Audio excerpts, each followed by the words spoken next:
The market up over 20 points today. Your views? Yeah, I think to get a proper perspective of what the market has done today, it's always good we'll backtrack a little bit and see where we started some mid last year. A couple of results Q2, Q3 last year that were disappointing, and at that point in time, by Q3, Q4, market was looking for something positive, honestly.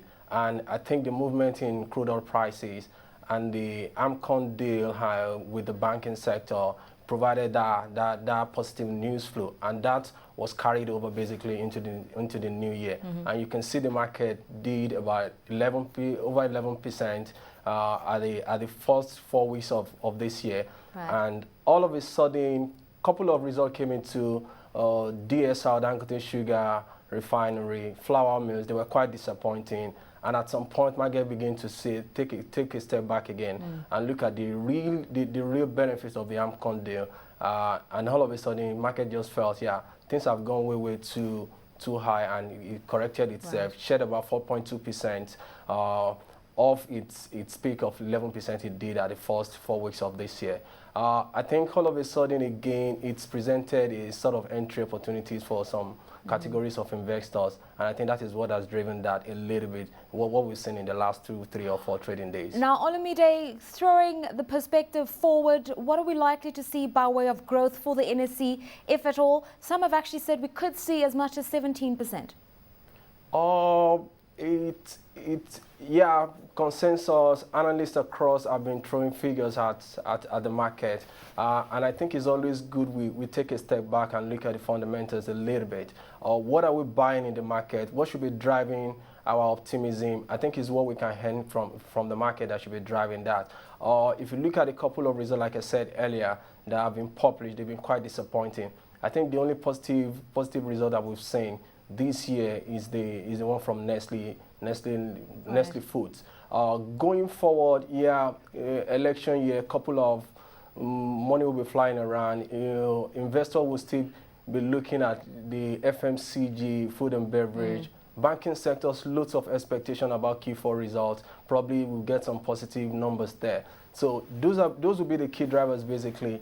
But if you look at price levels currently, if you look at the non-financials across FMCG, food and beverage, compared to emerging market peers, they're trading at peers, what sort of earnings growth do we see? Yeah, okay as well, but I think it's pretty difficult because if you look at the way the level prices are currently, I think the growth that we're looking for, we expect to see at the turn of the year. I think at this price level, for me, I think things are fully priced, basically. Okay, so you're cautiously optimistic. You mentioned Nestle, good results there, a higher share price. It has driven a bit of a rally in the trading of that stock, but there were unsatisfied bids for many investors were there, and there's a sense that right now what we're likely to see for the FMCG sector is a lot of speculative trading.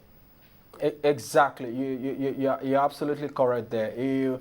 Nestle and the entire food and beverage space, the FMCG space, as far as we're concerned, it's if you look at beyond near medium term, I think it's something investors should continue to look at. The beautiful thing about the space in which Nestle and probably Cadbury play is because they're a bit immune from the risk that comes from the input supply side. 70% of raw materials comes from within the country, and that has immune them a great deal from the international input supply side that sugar names, flour mill names are exposed to.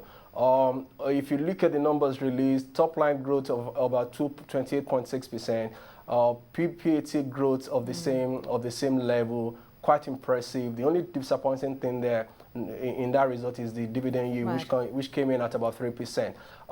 New capacities come on stream.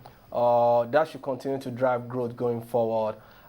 It's gained on the average 5% over the last 2 days since the release of that result. All right, Olumide, just another quick question for you. The Naira is obviously a talking point right now. Should it be devalued? What should be done with it? Trading in the region of 153 Naira.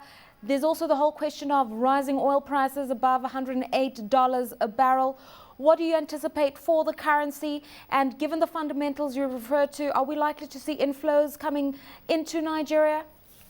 Most likely. If you look at the beginning of the year, a couple of leading investment banks reports, leading consulting outfit reports keep pointing global investment in the direction of sub-Saharan Africa. And Nigeria was tops in terms of recommendation of the right destination for investment in 2011. So that will continue to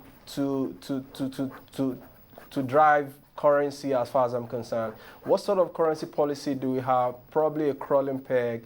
We have a reserve level that can cover about 14 months import, so that gives you some level of comfort. Right. CBN target is about 12 months.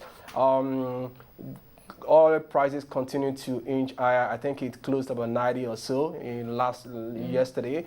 So that will continue to give you some level of comfort. CBN is tackling inflation a great deal, tackling monetary policy. So and everybody keep hammering. The only challenge we have is lack of fiscal discipline on the back of the federal government. Right. And I think that in itself, once the election is gone, I think that will be reined in a little bit. Okay. So looking ahead, currency, I think it should be fairly stable, and we shouldn't see any risk of devaluation going forward.